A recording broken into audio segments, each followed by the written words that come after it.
3절 말씀 보겠습니다. 이사야 32장 3절 말씀입니다. 찾으신 줄 알고 봉독 드리겠습니다.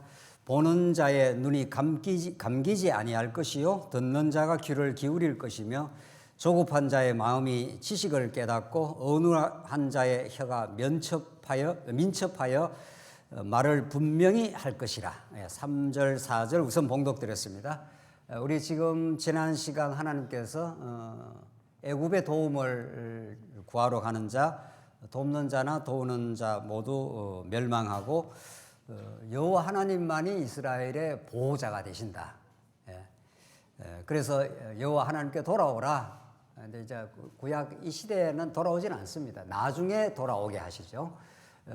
이제 이사야가 이 말씀을 전하는 때는 이스라엘 백성들이 아주 흑암 짙은 어두움이 짙어가는 때이기 때문에 돌아오지 못하다가 결국 한번 바벨론에서 망하고 깨닫고 진짜 여호와 하나님이 우리를 고토로 돌아오게 하시는 거구나 해서 그 은혜의 감격을 안고 돌아옵니다.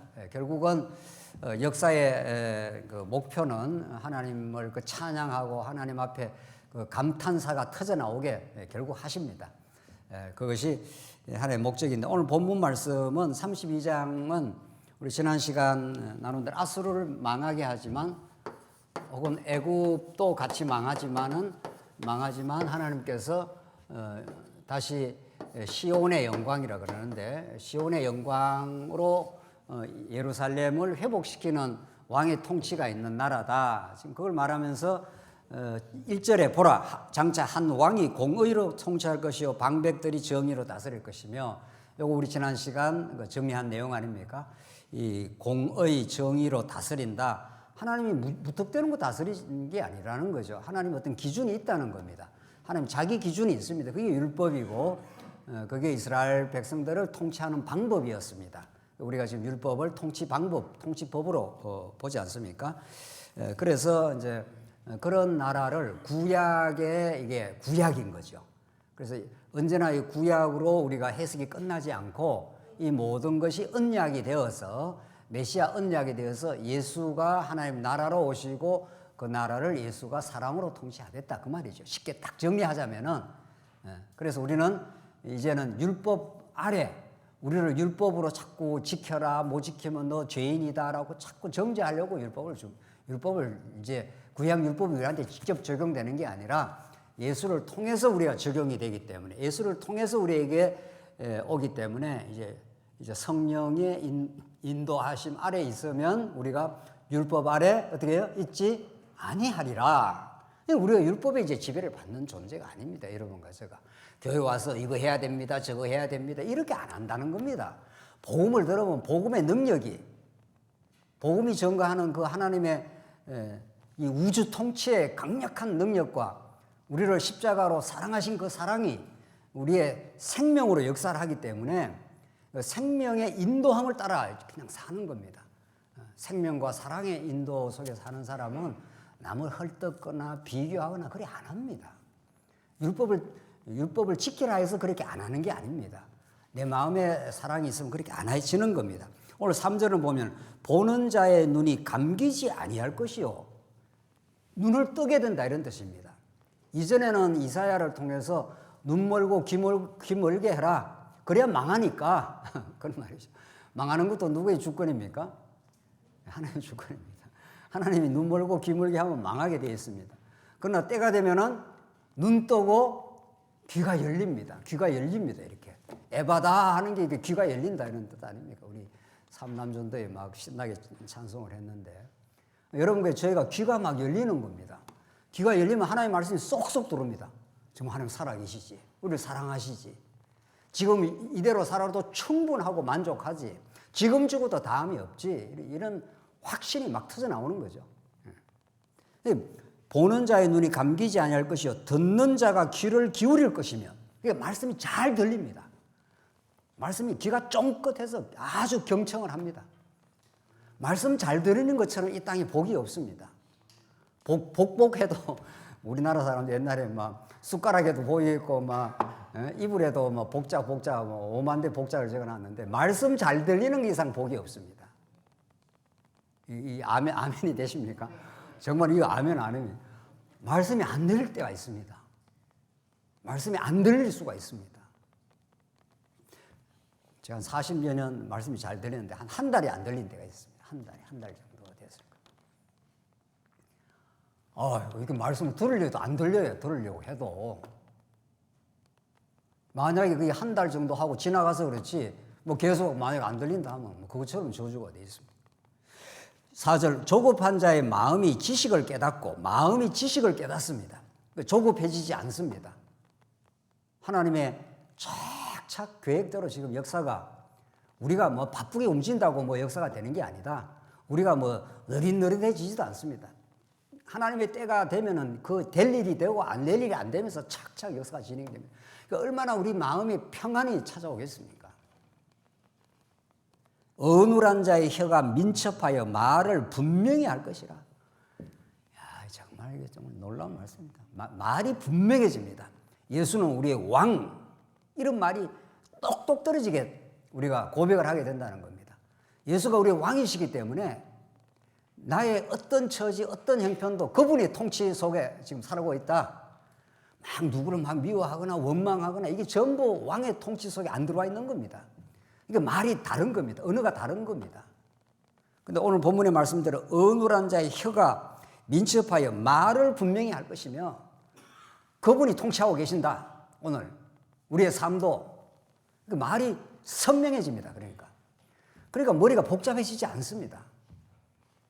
이걸 누가 하신다는 겁니까? 이제 조금 뒤에 가면은 이제 성령이 하신다는 게 나오는데 한번 보십시오. 5절 이제 말을 분명히 한다는 그 예를 이제 설명하는데 5절에 어리석은 자를 다시 존귀하다 부르지 아니하겠고 우둔한 자를 다시 존귀한 자라 말하지 않습니다. 이게 얼마나 중요한 말입니까?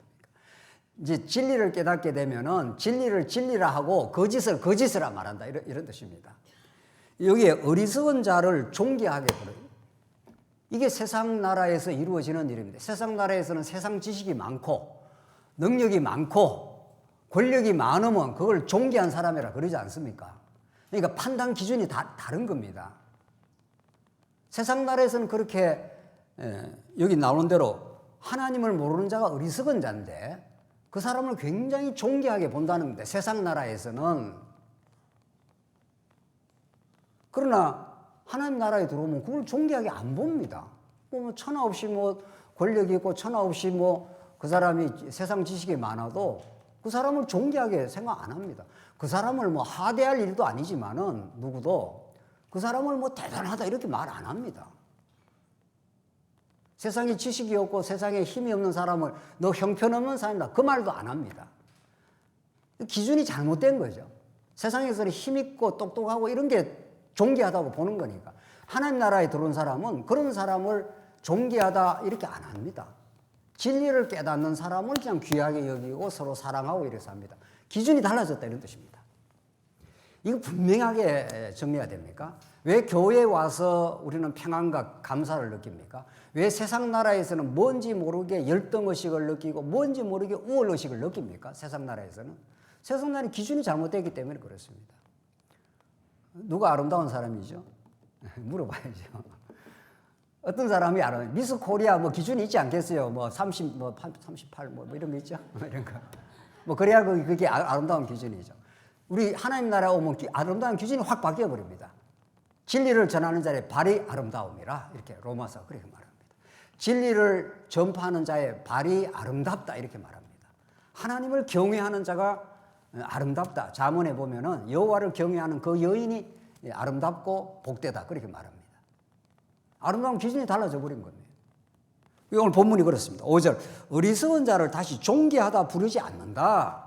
왜 어리석은 사람, 하나님 모르는 사람은 우리가 뭐 존귀하다, 뭐 대단하다 이렇게 말을 그렇게 안 한다는 거예요. 뭐 그런가 보다 뭐 정도죠. 뭐 세상에 뭐 권력이 좀 있는가 보다 뭐 그 정도지. 그걸 뭐 귀하다 뭐 이렇게 말 안 한다는 게 판단 기준이 달라졌기 때문에 우둔한 자를 다시 존귀한 자라 말하지 아니하리니 6절 이는 어리석은 자는 어리석은 것을 말하며 마음에 불의를 품어 간사를 행하며 패역한 말로 여호와를 거스리며 이게 어리석은 자입니다. 어리석은 자는 존재가 어리석으면 언어도 어리석습니다. 사람은 존재가 바뀌는 게 중요합니다. 아무리 언어를 바꾸라 해도 언어 안 바뀝니다. 잘 우리 언어. 그 사람의 존재가 하나님 앞에 얼마나 거룩한 백성이요, 하나님의 사람 막는 백성이고, 자기가 참으로 하나님 앞에 귀하고 존귀한 하나님의 거룩한 자녀라고 이렇게 믿어지면은 마음의 평안이 찾아오고, 마음의 평안이 찾아오면 언어가 유순하게 나갑니다. 강하게 안 나갑니다. 그러니까 하나님 앞에서 우리가 얼마나 고귀하고 존귀한 예수 그리스도 안에서 포도나무의 지체가 되어서 그 포도의 뿌리에서 그 좋은 진액과 영양가가 올라오면 우리 안에서 아름다운 포도 열매가 맺힙니다. 그래서 우리 이전에 받았던 상처, 자기에 대한 삐뚤어진 정체성, 내가 세상에서 못 가지고 못했으니까 나는 세상에서 별 볼 일 없어. 이것도 잘못된 기준에 의해서 그렇게 자기 정체성을 가지는 겁니다. 하나님 안에서 모든 것이 다 회복이 되었습니다. 하나님 안에서 모든 것이 다 속죄함을 받았습니다. 우리는 하나님 앞에서 거룩하고 아름다운 자녀가 된 겁니다. 왜 우리를 형편없는 존재라 그렇게 자기를 하대하고 자기를 자책할 이유가 왜 생기냐고요. 이게 다 세상 기준이에요.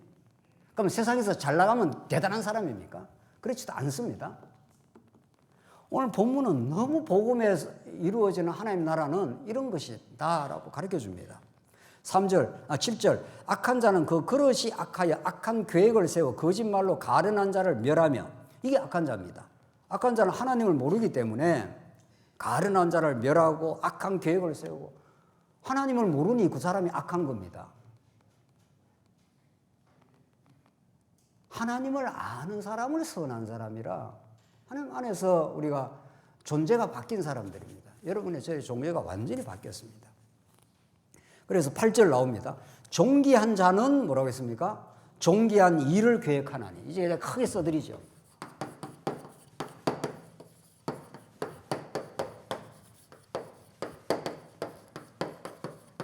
우리가 일 그러는데 자꾸 교회에서 사역 일해야 된다. 이제 우리 교회는 그런 말을 말 안 합니다만은 우리가 일을 안 하자는 것도 아닙니다. 해가 이 일 중심의 목회가, 일 중심의 교회가 빠져버리면은 완전히 빗나가는 겁니다. 일이 중요한 게 아니고 이게 존재가 중요합니다. 존귀한 자가 존귀한 일을 합니다. 존귀한 자를 누가 만듭니까? 하나님이 만드십니다. 여호와 하나님. 존귀한 자를 하나님이 만드신다고요. 하나님은 너무 좁게 지금 하나님은 큽니다. 너무 위대하십니다. 너무 우리를 사랑하십니다. 하나님이 우리를, 죄 많은 우리 인생들을 존귀한 자로 부르십니다. 여기에 감격과 행복이 있습니다. 여기에. 그러니까 뭘 안 해도 상관없습니다. 지금 우리 연세 많은 우리 장로님들도 여기 계시고 하는데 연세 많아서 지금 앞으로 무슨 일을 그렇게 많이 하겠습니까? 안 해도 상관없다니까요. 하나님 앞에 얼마나 존귀한 자로, 또 이전에 일도 했고요. 존귀한 자로 살다가 지금 불러도 다음이 없습니다. 그게 진짜 일입니다. 그게 일입니다. 본문이 그렇게 말합니다. 존귀한 자는 존귀한 일을 계획합니다. 그러니까 악한 자는 악한 일을 계획합니다. 어리석은 자는 어리석은 일만 계속 계획을 하는 거예요. 이 일을 어떻게 해서 사람을 바꿀 수 없습니다. 복음이 사람을 바꾸어내고 복음이 아름다운 일을 만들어내는 겁니다. 이전에 자꾸 일 중심의 사고방식, 자꾸 일을 중심으로 해서 사람을 자꾸 만나려고 하고 일을 중심이라는 그거 아닙니다. 사람이 거룩해지면은 거룩한 일이 따라 붙습니다. 그 사람이 가는 곳이 다 거룩한 일이 되는 겁니다. 그 존재가 바뀐 사람에게는 영광의 빛이 자꾸 비치는 거예요. 그 사람이 가는 곳이 선교가 되고, 그 사람이 가는 것이 섬김이 되고, 그 사람이 가는 것이 약한 사람이 위로를 받고, 그 사람이 가는 것이 존귀한 자를 그렇게, 그 세상에 존귀한 사람은 그렇게 존귀하게 안 봅니다. 그냥 그런가 보다 이렇게 보는 겁니다. 이 동네 오니까 좀 그러네, 달라지네, 이렇게 되는 거예요. 그걸 느끼는 게 필요합니다. 기준이 달라졌는데 옛날 세속적인 기준 가지고 계속 교회를 적용하면 교회가 거룩하게 될 리가 없는 겁니다. 오늘 이사야 한 말씀이 구약적 이스라엘 나라, 거룩한 나라를 만들어 가시는, 이 율법을 통해서 나라를 정의와 공의로 통치해 가시는 그 모습들입니다. 이게 얼마나 하나님이 여러분과 저를 죄와 사망의 웅덩이 속에 허우적거리다가